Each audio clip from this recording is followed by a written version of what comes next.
प्रतिदिन हम एक वैष्णव भजन के ऊपर चर्चा कर रहे हैं और उससे जो मुख्य सिद्धांत हैं उनको हम पढ़ते हैं।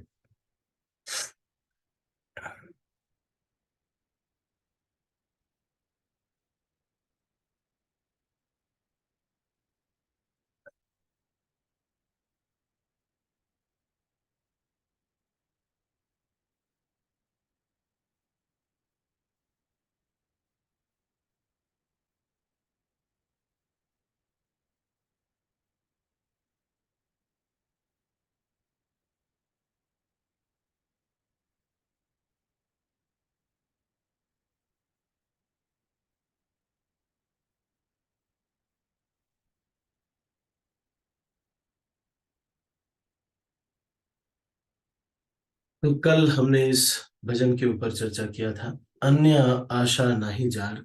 कुछ 2 दिन पहले इसके ऊपर भजन किया था।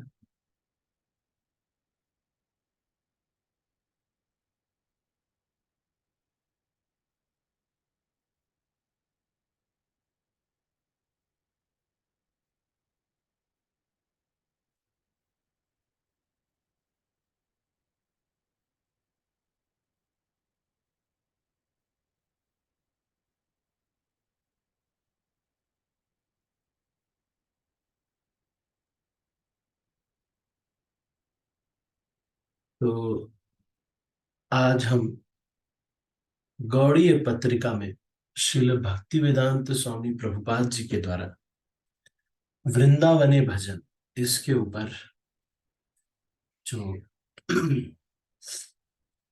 श्रील प्रभुपाद ने लिखा उसको हम चर्चा कर रहे हैं। वृंदावने भजन में ये एक गीत है।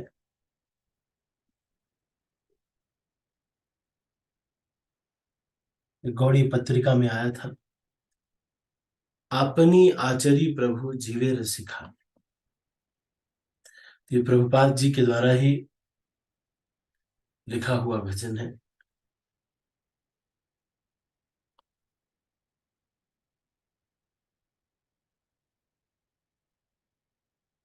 तो इसको हम पढ़ते हैं। आपनी आचरी प्रभु जीवे रसिखा, आपन बंचक जई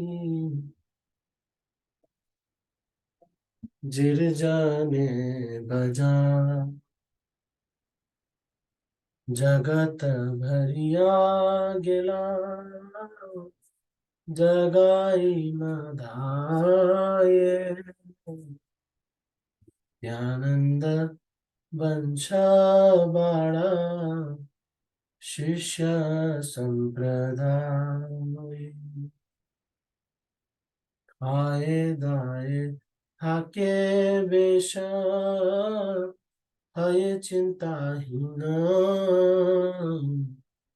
वैष्णवेर उचित नहीं थाका दयाहीन।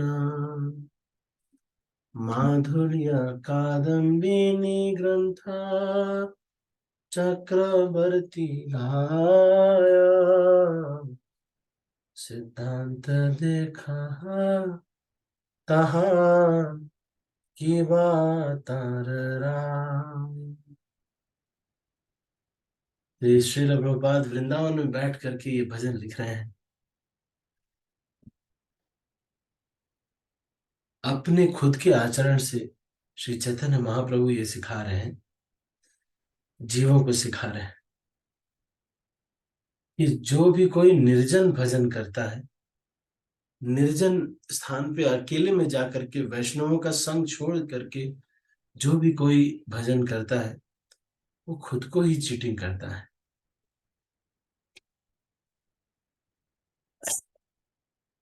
वो खुद को ही चीटिंग कर रहा है, क्योंकि जब वो अकेले में रहना चाहता है तो अकेले में माया उनको बैठा करके उनकी चेतना को दूषित करती है। भक्तों के संग में ही भक्ति हो सकती है। जगत भरिया गिला, जगाई मधाई। कह रहे हैं कि देखो जरा, ये तो निर्जन भजन करना चाहते हैं, लेकिन सारा जगत जगाई मधाई से भर गया है। पूरे संसार में जगाई मधाई ही है बहुत सारे। और ये लोग जो अपने को नित्यानंद वंश के कहते हैं, ऐसे लोग कुछ हैं जो कि अपने को किसी वंश का बोलते हैं, कोई ये वंश या वो वंश, है ना। तो कहते हैं वो भी परिवार बढ़ा रहे हैं, अपना खूब बच्चे पैदा कर रहे हैं, वो भी उनके वंश के वो भी इधर जगाई मदाई भी बढ़ रहे हैं। जिस नित्यानंद प्रभु ने जगाई मदाई का उद्धार करने के लिए उनसे पत्थर भी खा लिया था, ऐसे जगाई मधाई खूब सारे बढ़ भी रहे हैं। पर ये नित्यानंद वंश के जो लोग, या फिर जो लोग अपने को बोल रहे हैं कि मैं इनके बच्चों के बच्चों के बच्चों के बच्चों के बच्चों के बच्चे हैं, ऐसे अपने को कोई गोस्वामियों के बच्चे ऐसे बोल करके बोल रहे हैं,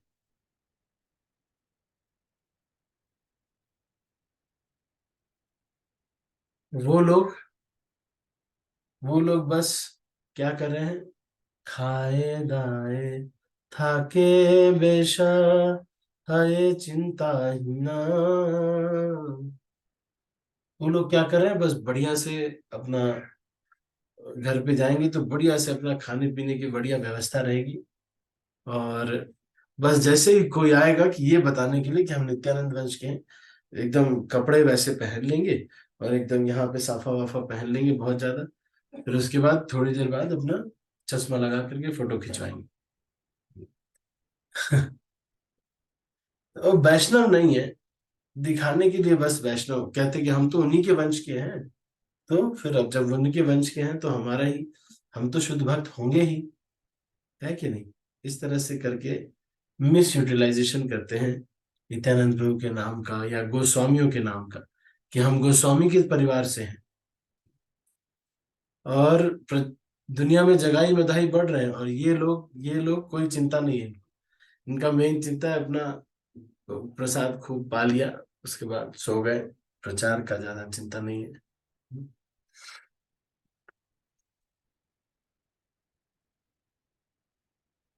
और अपना कोई ज्यादा होगा तो निर्जन भजन करने लगेंगे, दिखाने के लिए कि हम देखो कोई और नहीं, निर्जन भजन करेंगे।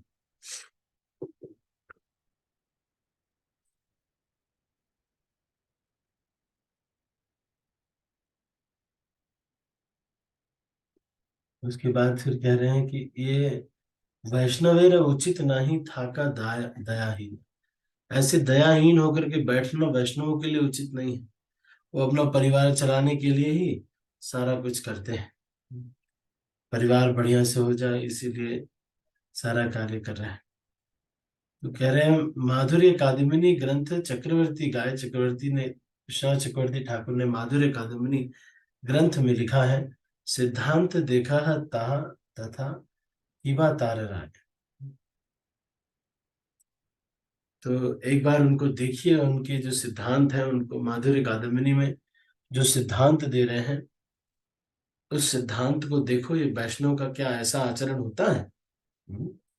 तो ये क्या बता रहे हैं, माधुर्य कादम्बिनी ग्रंथ का क्या रेफरेंस दे रहे हैं, मैं आपको बताता हूँ। The reference which has been given is, तो माधुर्य कादम्बिनी जो ग्रंथ है उसमें अलग अलग प्रकार के अनर्थों के बारे में बताया गया है। अलग अलग अनर्थों के बारे में, जैसे कि भक्तियुत अनर्थ, अपराधुत अनर्थ,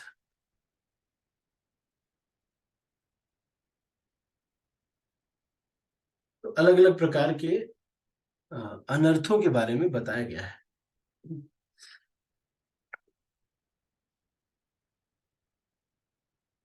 सुकृतोक्त, दुष्कृतोत, ये अलग अलग प्रकार के अनर्थों के बारे में बताया गया है। तो भक्ति उत अनर्थ का मतलब भक्ति करते करते ही कुछ चीजें भक्ति में ही करते हुए ही इसमें ही अनर्थ आ गए हमारे मन में। फिर अपराध का मतलब जब हम अपराध करते हैं उसकी वजह से हमारी भोग इच्छा बढ़ती है, और बिलबोर्ड अच्छे लगने लगते हैं, स्त्रियों को घूर घूर के देखने की इच्छा होती है, और स्त्रियों के लिए पुरुष, पुरुष के लिए स्त्रियां, और हाँ, बहुत अधिक भोजन करने की भी इच्छा होती है, बहुत ज्यादा स्वादिष्ट भोजन करने की भी इच्छा होती है। तो अ, भोग की इच्छा बढ़ती है जब हम किसी वैष्णव का हृदय दुखित करते हैं, तो हमारी भोग की इच्छा बढ़ती है। तो इसको कहते हैं अपराध अनर्थ। सुकृतोत्थ अनर्थ का मतलब कोई सुकृति बहुत सारा किया है तो वो उसी में ही रहना चाहता है, बाहर नहीं निकलना चाहता। जैसे किसी सुकृति की वजह से किसी को पद प्रतिष्ठा मिलती है तो वो सोचता है, या फिर धन इत्यादि मिलता है तो उसको छोड़ करके वो भजन नहीं करना चाहता। दुष्कृतोत्थ अनर्थ का मतलब पहले जो पाप किए हैं उसकी प्रवृत्ति अभी भी बाकी है, और उसकी वजह से अनर्थ उत्पन्न हो रहे हैं। तो माधुर्य कादम्बिनी ग्रंथ में और भी बताया गया, और क्या बताया गया है, अलग अलग प्रकार के भजन में सबसे पहला स्टेज क्या होता है, उत्साहमयी।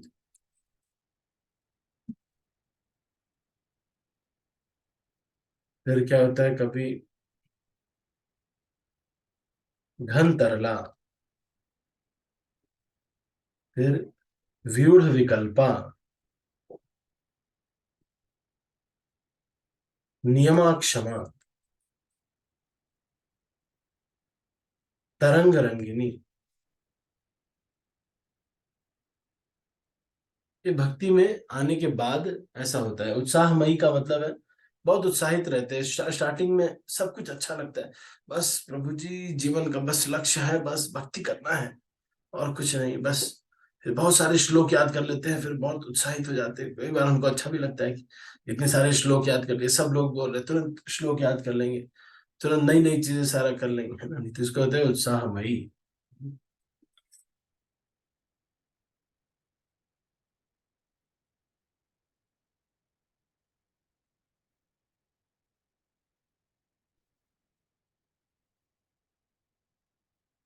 फिर घन तरला का मतलब कभी मन करता है कि बहुत मन करता है, वाह वाह वाह, भक्ति बहुत, बस बस अब एक संसार, हर नाम ही एक सार है प्रभु जी। और थोड़ी देर बाद फिर कहते हैं कि चलो चलो चलो चलो हम लोग डोमिनोज में पिज्जा खाते हैं। हो गया, ठीक है, थोड़ी बहुत भक्ति करनी चाहिए, होता है, ठीक है। ऐसा नहीं है कि डोमिनोज में पिज्जा नहीं खा सकते आप, भक्त लोग जो गृहस्थ भक्त हैं उनको तो कभी बच्चों को ले जा करके, परिवार को ले जा करके खाना ही पड़ जाता है, पर कोशिश यही करना चाहिए घर में बनाएं और भगवान को भोग लगाएं और उस तरह से खाएं। फिर व्यूढ़ विकल्पा, व्यूढ़ विकल्पा का मतलब क्या करें, संन्यास लें कि वैसे गृहस्थ में भी ठीक रहता है, या फिर क्या करें, शादी करें कि वैसे ब्रह्मचारी भी बड़ा अच्छा रहता है, कोई बर्डन नहीं रहता, तो क्या करें, हमेशा इस तरह का उधेड़ बुन चलता रहता है, इसको कहते हैं व्यूढ़ विकल्पा। नियमाक्षमा, नियमाक्षमा का मतलब कोई नियम बना लेते हैं, आज से 16 माला सुबह 6 बजे तक कंप्लीट करेंगे, अगले ही दिन तोड़ देते हैं, इसको बोलते हैं नियमाक्षमा। उसके बाद तरंग रंगिनी, तरंग रंगिनी का मतलब कुछ आए भक्ति में भी आए और कुछ चीजें प्राप्त होने लगी तो उसी में ही भगवान को भूल गए, और उसी में ही तरंग रंगिनी, उसी में ही एब्जॉर्ब हो गए। लोगों ने गिफ्ट देना शुरू किया, और लोगों ने कुछ धन भी देना शुरू किया, कुछ दंडवत प्रणाम भी मिलने लगे, तो सब उसी में ही एब्जॉर्ब हो गए, छोड़ो भगवान का कुछ, कभी थोड़ा बहुत कुछ कर लिया या फिर केवल पढ़ने के लिए शास्त्र पढ़ दिया, लेकिन अदरवाइज हृदय में कुछ पालन नहीं करते हैं, आचरण में कुछ नहीं है, बस केवल बाहर से कर देते हैं, क्योंकि ये तरंग रंगिनी मिलती है, क्या है, प्रतिष्ठा है, फॉलोअर्स हैं, ये सब मिलता है, उसको देख के बहुत खुश हो जाते हैं। तो श्रील प्रभुपाद ये कह रहे हैं कि जो लोग अपने को किसी वंश का समझते हैं, सारी जगाई मदाई बढ़ रहे हैं, इतना प्रचार नहीं हो रहा है, फिर भी इन लोग को कोई उत्साह नहीं है, अपना खा लेते हैं फर्स्ट क्लास और अपना सो जाते हैं, और मंदिर में लोग जो दान करते हैं उसी पैसे से पूरा, कोई बच्चा वहां पे इंग्लिश मीडियम ये स्कूल में पढ़ रहा है, तो कोई जो है अमेरिका में पढ़ रहा है, ये सब कर रहे हैं क्या, ये लोग कोई नित्यानंद प्रभु के वंश के हैं? नित्यानंद प्रभु तो जगाई बधाई का उद्धार करने के लिए उत्साहित थे, लेकिन ये तो सारी जगाई बधाई है इस संसार में, लेकिन ये तो प्रचारक लोग उत्साहित नहीं हो पा रहे। तो इसी चीज को बता रहे हैं कि आपका जो है, जो आप बोल रहे हैं कि आप वहां के वंश के हैं, यहाँ के वंश के हैं, आप एक्चुअली कौन से वंश के हैं? आप ये वंश है, आपका क्या वंश है? आप अभी नए भक्त हैं, उत्साहमयी वाला स्टेज चल रहा है, यूट्यूब पे वीडियो बनाए, सब लोग एकदम देखने लगे, हम सोचे हाँ बहुत बड़े भक्त बन गए।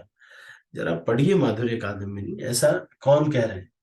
शील भक्ति ऐसी भक्ति वेदांत स्वामी प्रभुपाद अपने भजन में, वृंदावनी भजन में कह रहे हैं। तो अभी ये नियम क्षमा तरंग रंगिनी इत्यादि में ही अभी फंसे हुए हैं।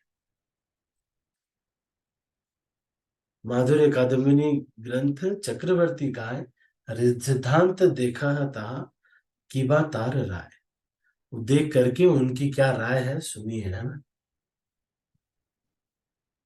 ठीक है, तो हम इसको अभी यहीं पर समाप्त करते हैं। आज हमने शिल प्रभुपाद के भजन, वृंदावन बने भजन, इसके ऊपर एक चर्चा किया।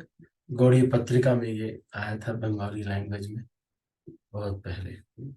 आपनी आचार्य प्रभु जीवे रस सिखाए। ठीक है, तो हम अभी इसको यहीं पर समाप्त करते हैं। यदि किसी का कोई प्रश्न है या फिर कुछ पूछना चाहते हैं तो मैं सबके हाथ नीचे कर रहा हूँ, आप प्रश्न पूछ सकते हैं हैंड रेज करके, इलेक्ट्रॉनिकली हैंड रेज करके आप प्रश्न पूछ सकते हैं।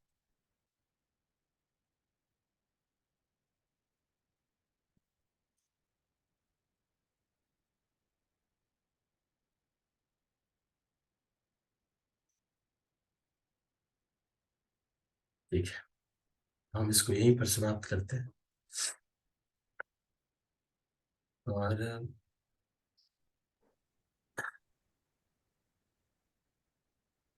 कुछ कहना चाहते हैं बालकृष्ण प्रभु, रीटा माता जी, आप कुछ कहना चाहते हैं? नहीं प्रभु जी, हरे कृष्ण। धन्यवाद। धन्यवाद प्रभु, आपने अनम्यूट किया तो मैंने सोचा। ठीक है, तो हम इसको अभी यहीं पर समाप्त कर रहे हैं। आज हमने शिला प्रभुपाद के द्वारा लिखे इस भजन के ऊपर चर्चा किया, अपनी आचार्य प्रभु जीवे रख सिखाए। ये वृंदावन भजन जो ये है, इसका ये गीत है, लेकिन ये प्रभुपाद जी के जो मतलब डॉक्यूमेंट है उसमें नहीं लिखा हुआ है ये वृंदावन भजन, पर ये गौड़ी पत्रिका में छपा था।